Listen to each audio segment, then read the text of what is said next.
हम पढ़ रहे हैं सिस्टम ऑफ लीनियर इक्वेशंस को मैट्रिक्स।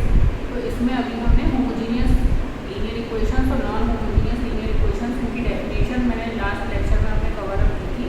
तो आज हम होमोजीनियस लीनियर इक्वेशंस के सॉल्यूशन निकालने के डायरेक्शन में पहले कुछ थ्योरम्स स्टडी करेंगे और उसके बाद होपफुली कुछ वर्किंग एग्जाम्पल्स हम आज के लेक्चर में कवर कर पाएंगे। ठीक है, तो पहले होमोजीनियस लीनियर इक्वेशंस को हम कवर करते हैं और उससे रिलेटेड थ्योरम्स को शुरुआत करते हैं, और यदि टाइम परमिट करता है तो वर्किंग एग्जाम्पल्स भी जो न्यूमेरिकल एग्जाम्पल्स हैं वो भी हम आज के लेक्चर में ही कवर करने की कोशिश करेंगे और otherwise next lecture.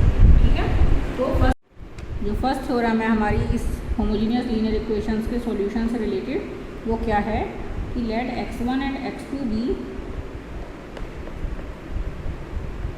To non trivial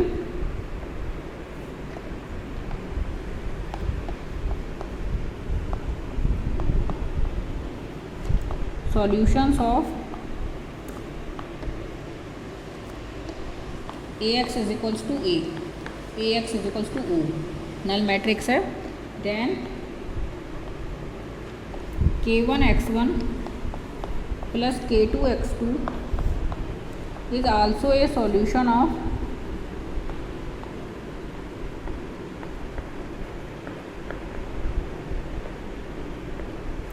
ax is equals to o where k1 and k2 are arbitrary numbers।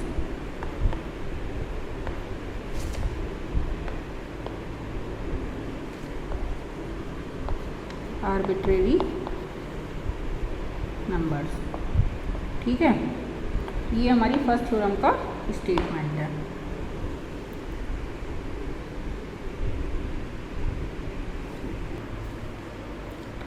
तो इस थ्योरम को अब हम प्रूफ करना शुरू करते हैं। तो हमको क्या दिया हुआ है, system of homogeneous linear equations क्या है, ax is equals to o, और x1 और x2 क्या है, इसके सॉल्यूशन है। सॉल्यूशन है तो उसको सेटिस्फाई करेंगे, यानी कि ax1 is equals to o and ax2 is equals to o। ये मैट्रिक्स मल्टीप्लिकेशन है, यहाँ पे a आपके m/n रैंक ऑर्डर की मैट्रिक्स है और x1 और x2 क्या है, n/1 के कॉलम वेक्टर्स हैं। a की ऑर्डर क्या है, m/n मैट्रिक्स का, और x का ऑर्डर क्या है, n/1। ये कॉलम वेक्टर है जो हमारा सॉल्यूशन को कंटेन करता है, सॉल्यूशन वेक्टर कह सकते हो आप इसे, और ये कोफिशिएंट की मैट्रिक्स है। तो a m/n ऑर्डर में क्या है, मैं एक बार लिख देती हूँ कि a क्या है और x क्या है। a है हमारी m/n ऑर्डर की matrix of coefficients,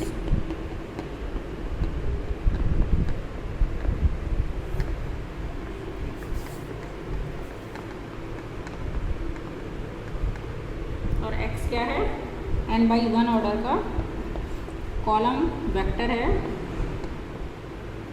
column vector है, और इसे सॉल्यूशन वेक्टर भी कह सकते हो आप। सॉल्यूशन वेक्टर जो होमोजीनियस लीनियर इक्वेशंस हैं उनका सॉल्यूशन वेक्टर है ये, और इसका ऑर्डर कितना है, n/1। तो जब आपको ax1 is equals to o पता है और ax2 is equals to o पता है, तो यदि हम a की multiply k1 x1 plus k2 x2 से कराएं मैट्रिक्स मल्टीप्लिकेशन, तो मैट्रिक्स मल्टीप्लिकेशन क्या होता है, डिस्ट्रीब्यूटिव होता है। आप इसको खोल सकते हो ब्रैकेट को, और k1 और k2 क्या है, स्केलर्स हैं, तो मैट्रिक्स मल्टीप्लिकेशन से इनका कोई लेना देना नहीं है, ये बाहर आ जाएगा। ये हो जाएगा k1 ax1 plus k2 ax2, है ना। ax1 भी आपको नल मैट्रिक्स पता है, तो k1 into null matrix plus k2 into null matrix. तो दो नल मैट्रिक्सेज हो गई, स्केलर से मल्टीप्लाई से तो कुछ फ़र्क नहीं पड़ेगा, दो नल मैट्रिक्स का एडिशन अगेन है नल मैट्रिक्स। तो यानी कि यदि x1 और x2 सॉल्यूशन है, तो ये भी एक सॉल्यूशन है for arbitrary scalars k1 and k2। तो यानी कि यदि आपको दो सॉल्यूशंस पता हैं, तो इसका मतलब है कि आपको इंडेफिनिटली मैनी सॉल्यूशंस पता हैं। आप k1 और k2 की वैल्यू अपने मन से चेंज करते रह सकते हो और आपको नए नए सॉल्यूशंस उसके मिलते रहेंगे। ठीक है, तो यदि आपको दो सॉल्यूशंस आपने फाइंड आउट कर लिए, तो इसका मतलब है आपने पूरी फैमिली, एक सीरीज ऑफ सॉल्यूशंस आपने फाइंड आउट कर ली। नेक्स्ट थ्योरम क्या है, if the rank of the matrix A is R, ये सबसे इंपॉर्टेंट थ्योरम है सॉल्यूशन के लिए। If the rank of the matrix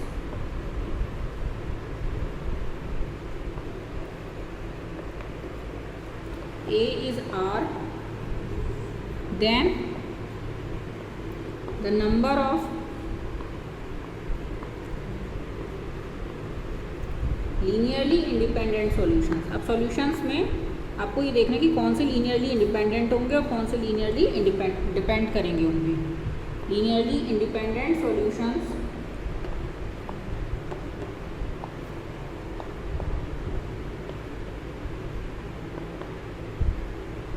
of the equation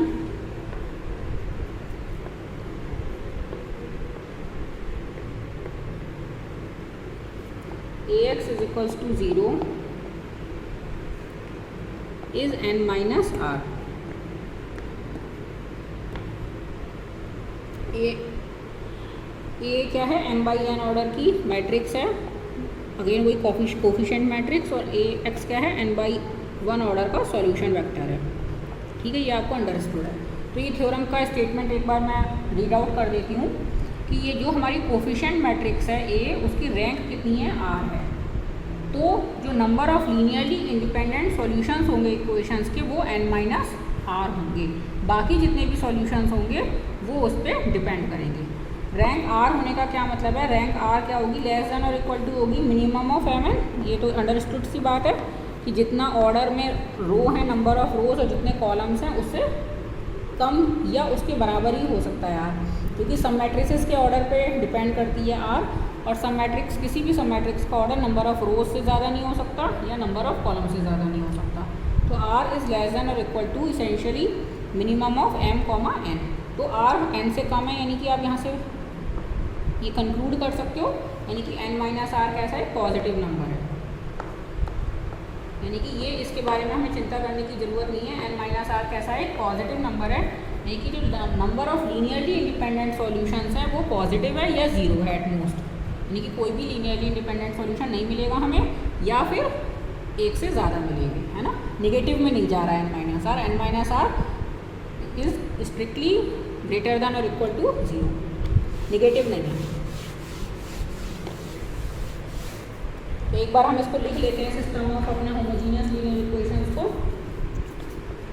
ax is equals to O, ये हमारा homogeneous system of linear equations है, where A क्या है हमारा, ए है हमारा a11, a12, a13 and so on a1n, फिर a21, a22, a23 and so on a2n, और ऐसे ही लास्ट रो है इसकी am1, am2, am3 and so on amn। इसका ऑर्डर है m बाई n, और x क्या है आपका सॉल्यूशन वेक्टर है, ये किस तरीके का है, x1, x2 and xn। o null vector है, और o का ऑर्डर क्या होगा, ये है n बाई 1 का, और o का होगा m by 1, 0 0 and so on 0, और इसका ऑर्डर होगा m रोज होंगी इसमें m by 1, m equations in n unknowns, है ना। ये क्लियर होगा मेरे हिसाब से आपको, क्योंकि हमारे पास कैसी इक्वेशंस है, नंबर ऑफ इक्वेशंस कितनी है, m है, और अननोन्स कितने हैं, n। तो x में नंबर ऑफ रोज होंगी n, और o में जो नल मैट्रिक्स है उसमें नंबर ऑफ रोज होंगी m, और एक कोफिशिएंट मैट्रिक्स जो है उसका ऑर्डर होगा m बाई n। अब रैंक ऑफ a आपको r दी हुई है, since rank of a is equals to r, so a है r linearly independent columns, a है r linearly independent columns. r में कॉलम्स हैं कितने, n कॉलम्स हैं, और उसमें से r कैसे होंगे, लीनियरली इंडिपेंडेंट होंगे, और बाकी जो है वो उस पर डिपेंड करेंगे। तो हम मान लेंगे शुरुआत वाले r ही हमारे लीनियरली इंडिपेंडेंट है। पहले हम a को कॉलम वाइज लिख देते हैं, c1 c2 cn, n columns हैं इसमें, और हर कॉलम अपने आप में m वेक्टर है, m बाई n ऑर्डर है a का, और ये हर c जो है वो एक कॉलम वेक्टर है जिसमें नंबर ऑफ रोज हैं m, और टोटल कॉलम्स कितने हैं n, m by n order की ये मैट्रिक्स है। अब हमने ये मान लिया विदाउट लॉस ऑफ जनरलिटी कि जो शुरुआत वाले r कॉलम्स हैं वो लीनियरली इंडिपेंडेंट हैं, यहाँ कोई सी आर आ रहा है बीच में, वहाँ तक के लीनियरली इंडिपेंडेंट हैं और उसके आगे के जो हैं वो उस पर डिपेंड कर रहे हैं। तो ये हमने शुरुआत वाले मान लिए नहीं हैं, तो आप उनको रीअरेंज कर सकते हो कि जो लीनियरली इंडिपेंडेंट है उनको आप शुरू में ले आओ without loss of generality.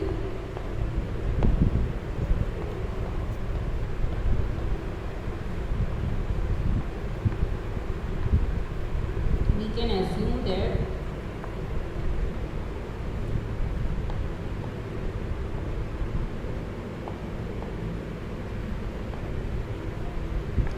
C1, C2 and CR are linearly independent columns.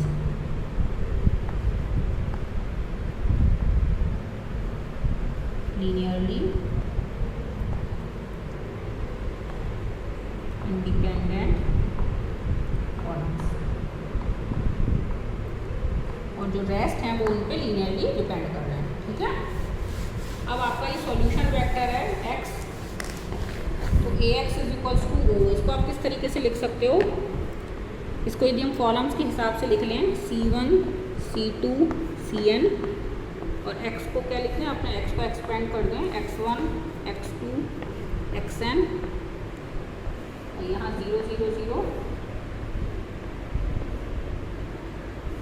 ठीक है, तो ये कैसे खुलेगा, रो बाई कॉलम समझ लो आप, मल्टीप्लाई हो रहा है, तो ये हो जाएगा x1 C1 plus x2 C2 plus and so on xn Cn is equals to null vector.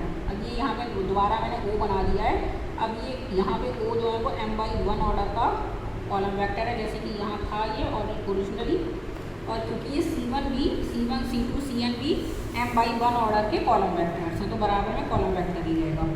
अब हमने क्या माना हुआ है, हमने ये माना हुआ है कि CR तक के लीनियरली इंडिपेंडेंट हैं और उसके आगे के इन पे डिपेंड कर रहे हैं C1 C2 CR पे।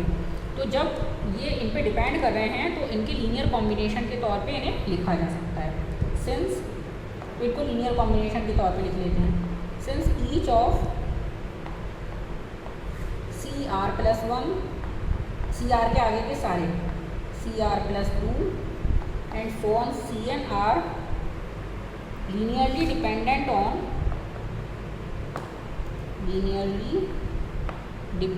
on C1 C2 CR, dependent on C1 C2 CR, they can be written as a linear combination of C1 C2 CR।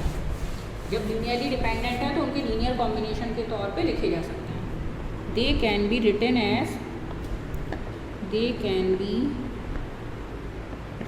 as a linear combination of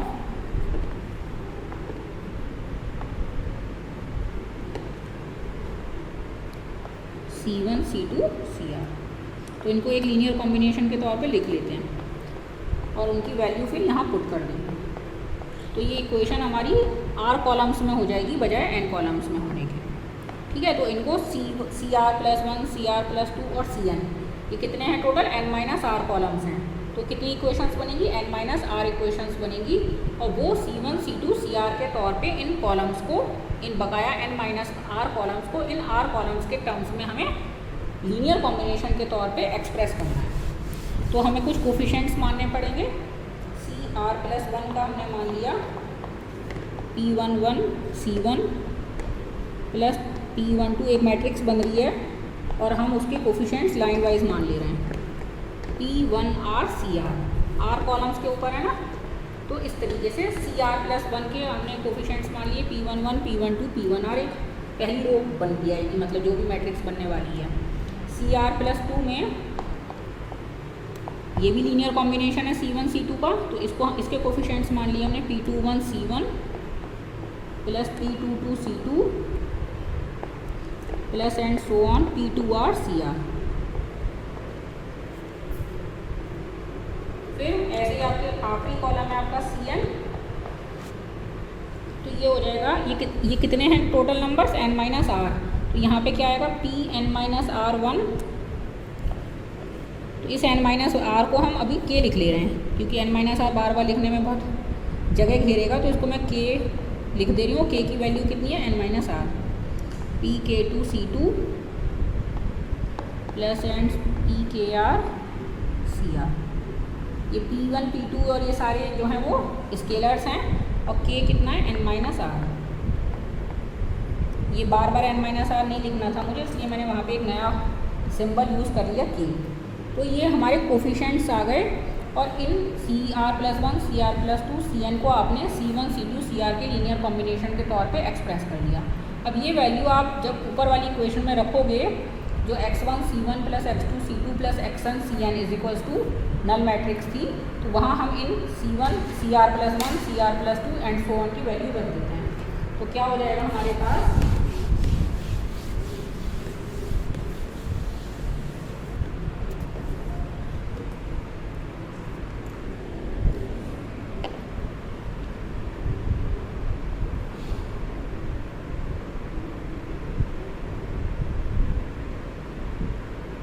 या थोड़ा सा मैनिपुलेशन कर लेते हैं हम। हमारा वहाँ इक्वेशन क्या थी, एक बार लिख रही हूँ मैं दोबारा, x1 C1 plus x2 C2 plus and so on xn Cn is equals to null matrix, है ना, ये थी ना। और ये सॉल्यूशन वेक्टर था x1 x2 xn। ये जो कोफिशिएंट्स थे ये सॉल्यूशन वेक्टर बना रहे थे आपका। तो अब हमारी जो इक्वेशंस बन के आई, जो पहली इक्वेशन बन के आई उसमें CR+1 लेफ्ट में है और C1 से लेके CR तक के जो कॉलम्स हैं वो राइट में है। तो इस इक्वेशन को एक तरफ ले आते हैं सबको, और हम इस इक्वेशन को फिर लिख सकते हैं इस तरीके से, P1 क्या था, P11 है ना, हाँ, P11 C1 plus P12 C2 plus and so on P1R CR minus CR+1 हो जाएगा ना, -1 CR+1 और बाकी कोफिशिएंट 0 हो जाएंगे इसके आगे के, 0 CR+2 and so on 0 Cn is equals to null matrix. ऐसे लिख सकते हो इस पहली इक्वेशन को, जिसमें आपने CR+1 को इन सब की लीनियर कॉम्बिनेशन के तौर पे लिखा था, उसमें आप 0 कोफिशिएंट के साथ बाकी कॉलम्स को लिख सकते हो। तो ये P11 P12 P1R और -1 और बकाया 0, ये एक सॉल्यूशन वेक्टर बनाएंगे ना आपका। जैसे यहाँ पे x1 x2 xn क्या था, एक सॉल्यूशन वेक्टर था। तो ये P11 P12 P1R and -1 and rest of the them are 0, ये आपको एक सॉल्यूशन वेक्टर देंगे आपको। तो इस सॉल्यूशन वेक्टर को नाम दे दिया मैंने x1। ये पहला सॉल्यूशन वेक्टर मिल गया, मैं ट्रांसपोज लगा दूँगी और इसको एक रो के तरीके से लिख ले रही हूँ, P11 P12 P1R then -1 then 0 0 0 का ट्रांसपोज। ये is a solution vector of given equation.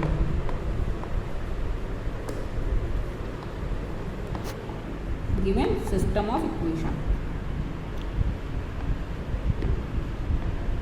तो आपको एक गिवन सिस्टम ऑफ इक्वेशंस भी लिख लो, चलो, एक सॉल्यूशन वेक्टर मिल गया है ना। अभी तक सॉल्यूशन वेक्टर क्या था, अननोन था, लेकिन ये कोफिशिएंट्स P11 P12 P1R तो आपको पता है ना, क्योंकि आप उनको जब लीनियर कॉम्बिनेशन के तौर पे लिखोगे CR+1 को इन सब C1 C2 CR के, तो ये आपको पता होंगे। तो जब ये आपको पता होंगे तो यानी कि पहला सॉल्यूशन वेक्टर, एक सॉल्यूशन वेक्टर आपको पता चल गया।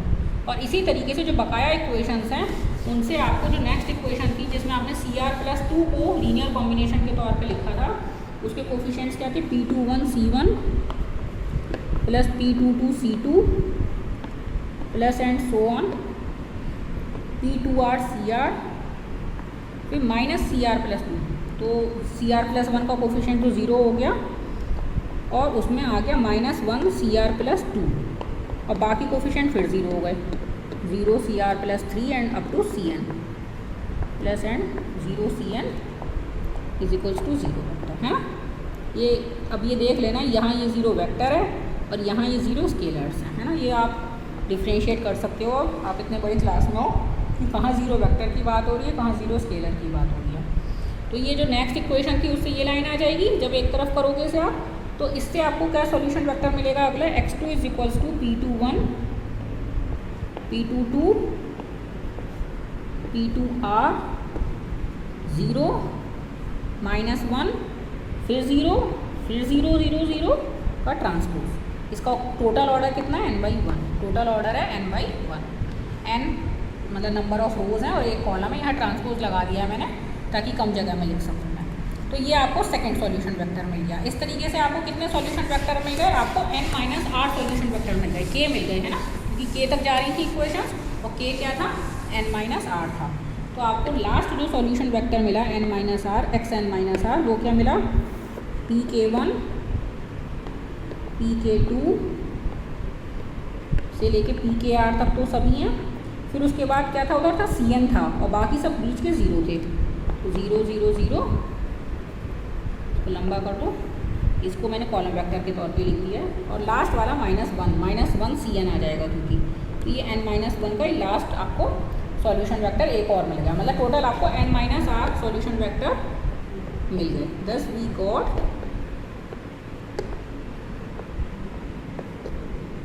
n-r सॉल्यूशन वेक्टर्स ऑफ, इतने तो हमें मिल गए। अब हमें ये देखना है इसके अलावा कितने ऑफ ax = o, ये हमको इतने इनके सॉल्यूशन वेक्टर्स मिल गए। अब हमको पहले क्या दिखाना है, अब हमको थ्योरम प्रूफ करने के लिए दो चीज़ें दिखानी है। हमको पहले तो ये दिखाना है कि ये n-r जो सॉल्यूशन वेक्टर्स हमको मिले हैं ये एक दूसरे से लीनियरली इंडिपेंडेंट हैं, और दूसरा इसके अलावा यदि हमें कोई सॉल्यूशन वेक्टर मिलता है तो वो इन पे लीनियरली डिपेंडेंट होगा, तो हमारी थ्योरम जो है वो कंक्लूड हो जाएगी। हमने थ्योरम में ये कहा था ना कि यदि मैट्रिक्स की रैंक r है तो हमको n-r लीनियरली इंडिपेंडेंट सॉल्यूशंस मिलेंगे और बाकी सॉल्यूशंस उन पे लीनियरली डिपेंड करेंगे। तो ये हमको n-r सॉल्यूशंस तो मिल गए। अब आपको ये दिखाना है कि ये n-r सॉल्यूशंस लीनियरली इंडिपेंडेंट हैं, और जो रेस्ट ऑफ द सॉल्यूशंस हैं जो भी आपको मिलेंगे वो इनके लीनियर कॉम्बिनेशन के तौर पर ही मिलेंगे, इसके अलावा कोई और नहीं मिलेंगे। तो दो अभी चीज़ें हमको दिखानी है। पहले हम क्या दिखाएं, पहले हम ये दिखा लें कि ये लीनियरली इंडिपेंडेंट है। तो हम लिख लेते हैं L1 L2 कोई कोफिशिएंट्स मान के इनका एक लीनियर कॉम्बिनेशन और उसको नल मैट्रिक्स के इक्वल लिख लेते हैं। देखिए यानी कि L1 x1 सपोज ये 0 है, तो हमको ये दिखाना है कि ये L1 L2 सब 0 हो जाएंगे। L2 x2 plus and so on Lk xk, k क्या है, n-r है, आपको अंडरस्टूड है, = नल मैट्रिक्स है। अब आपको ये दिखाना है कि L1 L2 Lk कैसे हैं, सब 0 हैं। यदि आपको इनको लीनियरली इंडिपेंडेंट दिखाना है तो आपको ये दिखाना पड़ेगा कि ये सारे suppose for some scalars L1 L2 Lk, for some scalars Li's, कुछ स्केलर्स Li's के लिए मान लो हमको ये रिलेशन मिलता है, तो यदि आपको इनकी लीनियरली इंडिपेंडेंस प्रूफ करनी है तो आपको ये सारे स्केलर्स को 0 लाना पड़ेगा। तो इनकी x1 x2 की पहले वैल्यू रख लेते हैं, फिर देखते हैं क्या होता है। L1 x1 क्या था हमारा, p11 p12 p1r -1 और देन 0 0 0, फिर प्लस L2 x2 में क्या है, p11 p21 p22 p2r, r तक तो सब हैं। फिर ये -1 नहीं है, यहाँ नहीं है, -1 एक स्टेप नीचे चला गया, बाकी सब 0 हो गए। एंड सो ऑन Lk में क्या होगा कि ये -1 सबसे नीचे आ जाएगा, pk1 pk2 pkr, r तक तो सारे कोफिशिएंट्स हैं आपके पास, और फिर 0 0 0 है और लास्ट में -1 है, और ये सब मिला जुला के आपको नल मैट्रिक्स है। नल मैट्रिक्स में तो सारे 0 हैं। तो जब आप इसका करोगे अलग अलग तो ऊपर की इक्वेशंस तो आपके लिए काम की नहीं है, आपके लिए काम की क्या है, नीचे वाली इक्वेशंस। L1 की यहाँ गुणा करो तो -L1, ये सारे 0, तो -L1 = 0, मतलब यहाँ तो सब 0 0 की लाइन लगी हुई है, मैंने सिर्फ वेक्टर लिखा है क्योंकि जगह नहीं थी मेरे बोर्ड पे। अब तो यहाँ से आपको मिलेगा -L1 = 0, यानी कि L1 0 हो गया। उसके अगली रो को कंपेयर करोगे तो उसके अगली रो में नॉन ज़ीरो टर्म सिर्फ L2 का है, तो L2 0 हो जाएगा। उसके अगली रो को कंपेयर करोगे तो L3 0 हो जाएगा। ऐसी लास्ट रो को जब आप कंपेयर करोगे तो non zero term left hand side में क्या है, Lk, और राइट में तो सभी कुछ 0 है, तो ये -Lk = 0, यानी कि Lk 0, यानी कि L1 L2 Lk सब 0 हो गए, यानी कि ये वेक्टर्स x1 x2 xk कैसे हैं, लीनियरली इंडिपेंडेंट हैं। तो पहला पार्ट आपका थ्योरम का प्रूफ हो गया कि हमको सिस्टम में n-r लीनियरली इंडिपेंडेंट सॉल्यूशंस मिलेंगे। Hence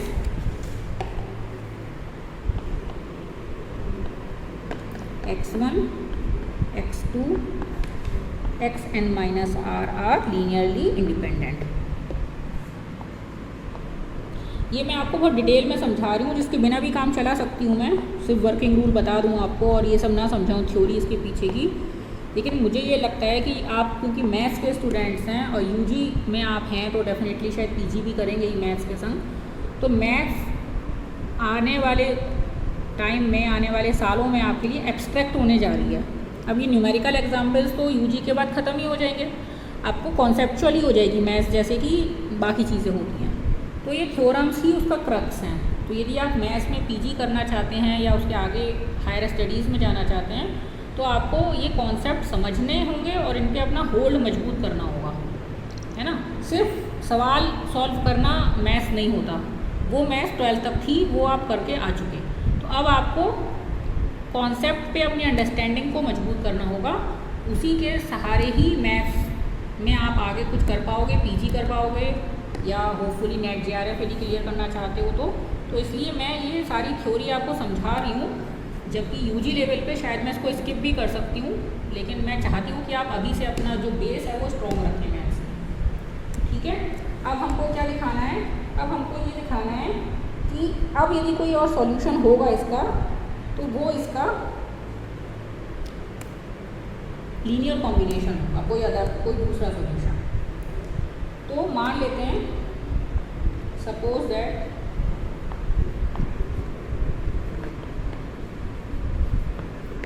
x is any other solution, x या x नहीं मानो, x से कन्फ्यूजन होगा, y मानो। x is any other solution of the system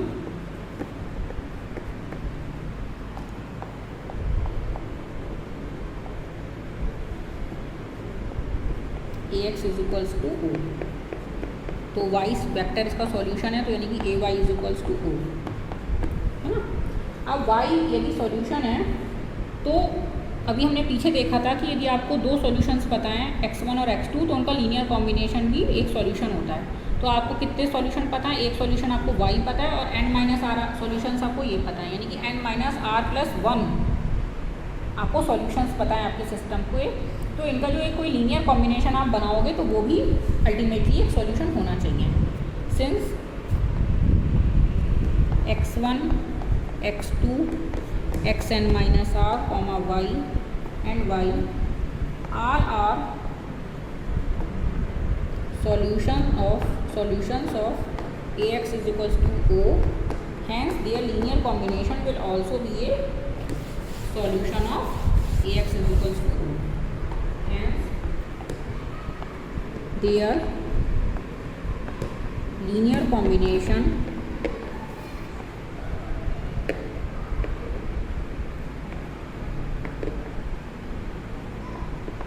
will also be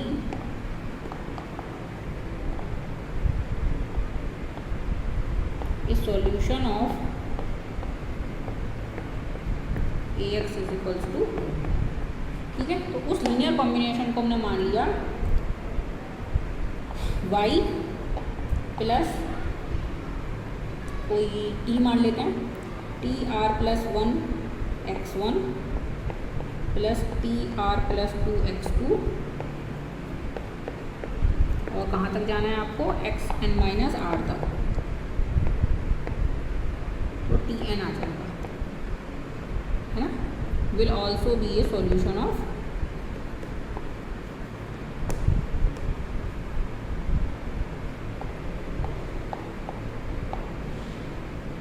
ax is equals to o, ये भी solution होगा इसका, है ना। अब क्या है,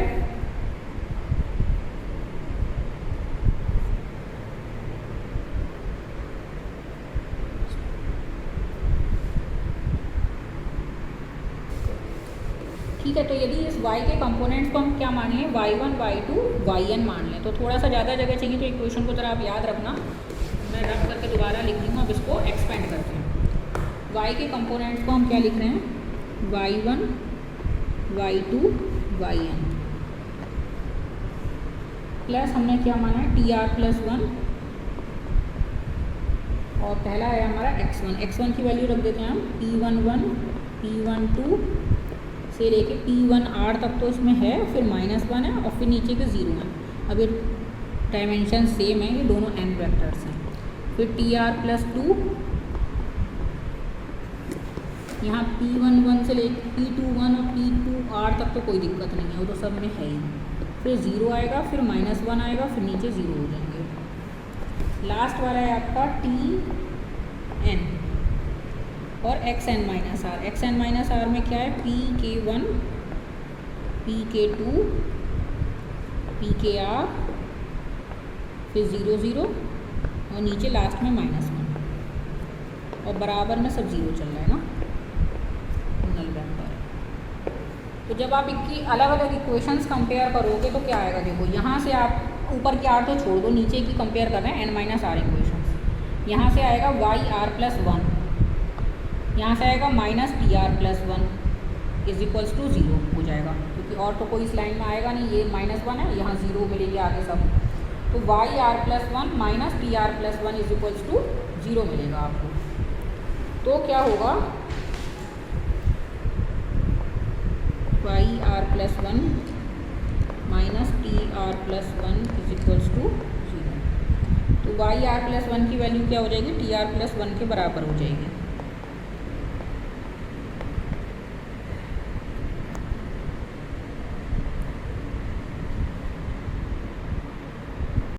ये देख रहे थे कि यदि हमारे पास ये सॉल्यूशंस हैं y, x1, x2, xn-r, तो इनका एक लीनियर कॉम्बिनेशन बनाया था हमने, और हमने कहा था कि वो लीनियर कॉम्बिनेशन ही इसका एक system of equations Ax = O का एक सॉल्यूशन होगा। तो हमने जो कॉन्स्टेंट्स माने हुए थे वो हमने t माने हुए थे, है ना, tr+1, x1 के कोफिशिएंट्स क्या थे, P11, P12 and so on P1r तक, फिर -1, फिर 0 0, फिर t ऐसे ही एंड सो ऑन करके Tn हमारा लास्ट था, और उसमें था Pk1, k की वैल्यू n-r है, Pk2, Pkr, 0 0 and so on, और लास्ट में -1। और यहाँ मैंने बस मिस्टेकनली क्या हुआ था, इस ब्लैक बोर्ड को रब करने से पहले, कि मैंने बराबर में इसको 0 वेक्टर लिख लिया था, लेकिन ये 0 वेक्टर नहीं होगा, क्योंकि Ax = O का सॉल्यूशन है ना, ये जो लीनियर कॉम्बिनेशन है, ये लीनियर कॉम्बिनेशन इस सिस्टम ऑफ इक्वेशंस का सॉल्यूशन है। तो ये वेक्टर खुद में 0 वेक्टर नहीं होगा, जब इसकी A से प्री मल्टीप्लिकेशन किया जाएगा तो 0 वेक्टर आएगा। ये जो इस बोर्ड को रब करने से पहले ये छोटी सी एक मिस्टेक हो गई थी कि इसको मैंने 0 वेक्टर के इक्वल कर दिया था। तो जब इसकी इस वेक्टर की ये this is a solution vector, ये पूरा linear combination, this is a solution vector of this system of homogeneous system of linear equations. तो जब इसकी मैट्रिक्स A से प्री मल्टीप्लिकेशन की जाएगी तो हमें नल वेक्टर मिलेगा। अभी हमें क्या मिलेगा, अभी हमें इन सबको हम सॉल्व कर लेंगे तो एक वेक्टर मिलेगा, कॉलम वेक्टर, जो इस सिस्टम का सॉल्यूशन होगा। अब हमें क्या करना था, अब ये जो tr+1, Tn, ये क्या है, ये आर्बिट्रेरी कॉन्स्टेंट्स हैं। लीनियर कॉम्बिनेशन बनाया है ना हमने, तो लीनियर कॉम्बिनेशन में ये कैसे हैं, आर्बिट्रेरी कॉन्स्टेंट्स हैं।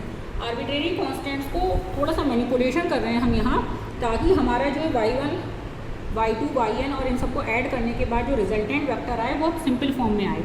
तो क्या मैनिपुलेशन कर रहे हैं, हम इस tr+1 को लिख लेते हैं yr+1, ठीक है, और इस Tn को लिख लेते हैं yn। मतलब ये जो स्केलर्स हैं वो हमने इसके yr के बाद के जितने भी यहाँ नंबर्स हैं उनके इक्वल रख लिए हैं। ये स्केलर्स आर्बिट्रेरी, हम इनको कुछ भी रख सकते हैं लीनियर कॉम्बिनेशन बनाते टाइम। तो हमने क्या किया है, हमने इस tr+1 को yr+1 के इक्वल कर दिया है और इस Tn को इस yn के इक्वल कर दिया। तो इससे हमें फ़ायदा क्या होगा, इससे हमें फ़ायदा ये होगा कि जब आप इनको एडअप करोगे तो ऊपर के तो r कॉलम्स, मतलब r जो एक नंबर ऑफ रोज़ हैं ये तो जुड़ेंगी ही, और ये कुछ मान लो आपको दे देंगी z1, z2, zr मान लिया, यहाँ तक तो कुछ ना कुछ आएगा ही। लेकिन इसके नीचे क्या होगा, यहाँ से आपको मिलने वाला था yr+1, और वो yr+1 इस -yr+1 से कैंसिल आउट हो जाएगा, आगे के सारे 0 हैं तो 0 हो जाएगा। ऐसे ही इसके नीचे के जितने भी एलिमेंट्स होंगे yr+2 वो इसके अगले से कैंसिल आउट हो जाएगा, yn इस लास्ट वाले से कैंसिल आउट हो जाएगा।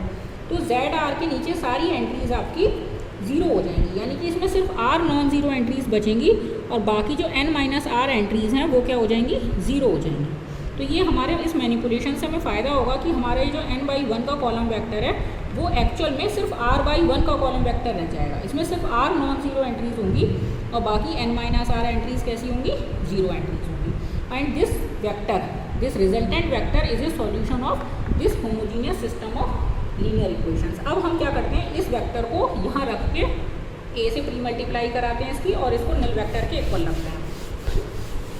इस लीनियर कॉम्बिनेशन से हमको क्या मिला था, ए, और यहाँ आपको क्या आया, Z1 Z2 ZR और 0 0 0 0, और ये टोटल n/1 का है, और यहाँ ये 0 वेक्टर है 0 0, और ये m/1 का है, और A क्या है, m/n की मैट्रिक्स है, तो इसके कॉलम्स थे C1 C2 एंड Cn। तो A मैट्रिक्स को हम कैसे लिख सकते हैं, C1 C2 Cn के फॉर्म में, और यहाँ ये कॉलम वेक्टर क्या है, Z1 Z2 ZR up to 0 0 and so on, ये डैश डैश है बीच में, और बराबर में O ही लिख देती हूँ, बेकार की जगह जाएगी। तो अब इनकी A और इस सॉल्यूशन वेक्टर की मल्टीप्लाई करके आपको 0 वेक्टर लिखना है, 0 कॉलम वेक्टर है ये। तो ये क्या आएगा, Z1 C1 plus Z2 C2 plus and so on ZR CR, आगे के तो सब 0 हैं ये, तो इनकी कोई इम्पोर्टेंस नहीं है, और ये 0 वेक्टर। अब आपको क्या पता है कि C1 C2 CR कैसे हैं, लीनियरली इंडिपेंडेंट कॉलम्स हैं, क्योंकि आपने ये प्रूफ किया था ना कि A की जो रैंक है वो R है, और हमने विदाउट लॉस ऑफ जनरलिटी ये मान लिया था कि शुरू के जो R कॉलम्स हैं वही लीनियरली इंडिपेंडेंट हैं। तो ये C1 C2 CR कैसे हैं, लीनियरली इंडिपेंडेंट हैं, और इनका कोई लीनियर कॉम्बिनेशन यदि आपको 0 वेक्टर दे रहा है तो क्या होना चाहिए, तो इनके सारे जो स्केलर मल्टीपल्स हैं वो 0 होने चाहिए, यानी कि Z1 equal to 0 equal to Z2 and so on equal to ZR। ये सारे स्केलर्स कैसे होंगे, 0 होंगे। तो नीचे के पहले ही 0 आ चुके हैं आपके, और ऊपर के अब 0 आ गए, तो ये पूरा वेक्टर कैसा बन गया, 0 वेक्टर बन गया, है ना। तो यानी कि ये पूरा वेक्टर 0 वेक्टर बन गया, यानी कि इनका जो लीनियर कॉम्बिनेशन है x plus XR plus 1 x1, sorry x नहीं y था हमारा, y प्लस XR प्लस 1 और x1 plus XR plus 2 x2 plus and so on xn minus r, ये आपका क्या आ गया, 0 वेक्टर आ गया। ये Z1 Z2 ZR तक आया था ना, और Z1 Z2 ZR भी खुद में 0 हो गए, तो ये पूरा का पूरा वेक्टर 0 वेक्टर हो गया, है ना। तो यानी कि y जो है वो इन x1 x2 xn minus r का लीनियर कॉम्बिनेशन हो गया। यही आपको प्रूफ करना था कि इसके अलावा कोई सॉल्यूशन एग्जिस्ट करता है तो वो इन n माइनस r सॉल्यूशंस का लीनियर कॉम्बिनेशन होगा। और ये कैसे थे n माइनस r सॉल्यूशंस, ये लीनियरली इंडिपेंडेंट थे, और इसके अलावा एक सॉल्यूशन आपने माना y, तो वो y इनका एक लीनियर कॉम्बिनेशन के तौर पे आपने प्रूफ कर दिया, यानी कि सिर्फ n minus r linearly independent solutions exist करेंगे, और इसके अलावा जितने भी सॉल्यूशंस एग्जिस्ट करेंगे इस होमोजीनियस सिस्टम के, वो सब इन्हीं लीनियरली इंडिपेंडेंट सॉल्यूशंस की लीनियर कॉम्बिनेशन होंगे। तो ये आपकी थ्योरम अब तो यहाँ कंप्लीट हो गई, और इसी के साथ मैं आज का लेक्चर यहाँ वाइंड अप करती हूँ, और नेक्स्ट लेक्चर में हम इसकी न्यूमेरिकल प्रॉब्लम्स को सॉल्व करने के लिए वर्किंग रूल देखेंगे, और इसकी कुछ न्यूमेरिकल प्रॉब्लम्स को हम अपने नेक्स्ट लेक्चर में कवर अप करेंगे। Thank you very much.